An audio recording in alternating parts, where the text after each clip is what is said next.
Bonjour, je m'appelle Tony. Do you know what language I was just speaking? If you said French or Français, you are correct. I said, Bonjour, je m'appelle Tony. That means, hello, my name is Tony. If you would like to say hello in French, all you have to do is say, Bonjour. Let's try that. Repeat after me. Bonjour. Bonjour. Très bien. Very good. So the reason I'm speaking a little bit of French today is because I'm going to be sharing a story called Madeline. And this is Madeline right here. I kind of tried to dress a little bit like her today. So Madeline lives in a place called Paris in the country of France. You may recognize this monument. This also lives in Paris, France. It's called the Eiffel Tower.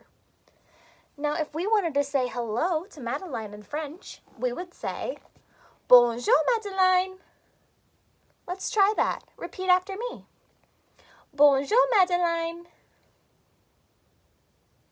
Bonjour, Madeline. Oui, yes, très bien. All right, let's get into our story.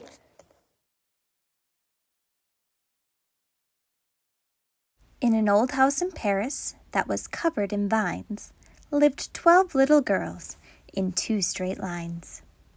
In 2 straight lines, they broke their bread and brushed their teeth and went to bed. They smiled at the good and frowned at the bad.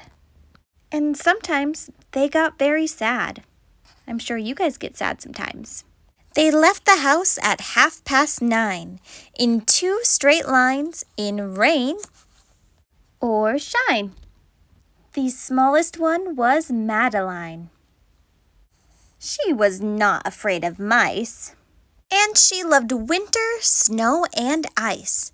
There are a lot of fun winter things you can do, like sledding or skating.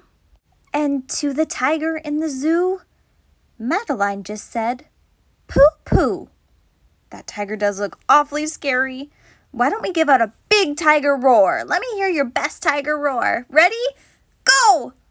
Roar! Woo! I would have to say pooh-pooh to you if you were my tiger in my zoo. And nobody knew so well how to frighten Miss Clavel. Oh, Madeline, get down from there. In the middle of the night, Miss Clavel turned on her light. She said, Something is not right. Little Madeline sat in bed, cried and cried. Her eyes were red. And soon after Dr. Cone came, he rushed out to the phone. And he dialed Danton 106. Nurse, he said, it's an appendix. Everybody had to cry. Not a single eye was dry. Madeline was in his arm in a blanket, safe and warm. In a car with a red light, they drove out into the night. So there's that Eiffel Tower I showed you guys earlier. Madeline was in the ambulance. Wee-woo, wee-woo. Madeline woke up 2 hours later in a room with flowers. Madeline soon ate and drank, and on her bed there was a crank. And a crack on the ceiling had the habit of sometimes looking like a rabbit. Sure does look like a rabbit, doesn't it? Outside there were birds, trees, and sky, and so 10 days passed quickly by. One nice morning, Miss Clavel said, Isn't this a fine day to visit Madeline? Visitors from 2 to 4, read a sign outside her door. Tiptoeing with a solemn face, with some flowers and a vase. In they walked in, and they said, Ah, when they saw the toys and candy and the dollhouse from Papa. But the biggest surprise by far, on her stomach was a scar. Ooh, Madeline had to have a scary operation. Goodbye, they said. We'll come again. And the little girls left in the rain. They went home and broke their bread, brushed their teeth, and went to bed. In the middle of the night, Miss Clavel turned on the light. She said, Something is not right. Oh no, what now?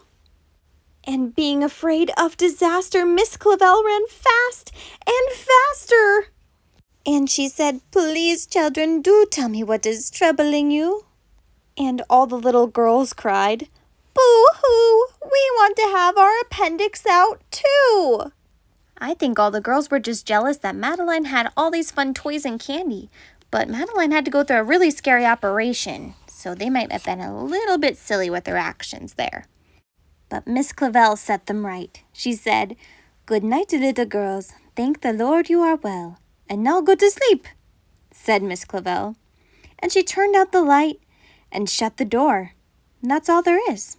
There isn't any more. Wow, what a story. Madeline sure was really brave to get her whole appendix taken out. At least all her friends and Miss Clavel were there for her. Well, my story's done, which means we're done. And that means we should learn to say goodbye in French. If you wanted to say goodbye in French, you would say, au revoir. Let's try that. Repeat after me. Au revoir. Au revoir. Très bien. Very good. Let's say goodbye to Madeline as well and thank her for sharing the story with us. If you wanted to say goodbye to Madeline in French, you would say, au revoir, Madeline.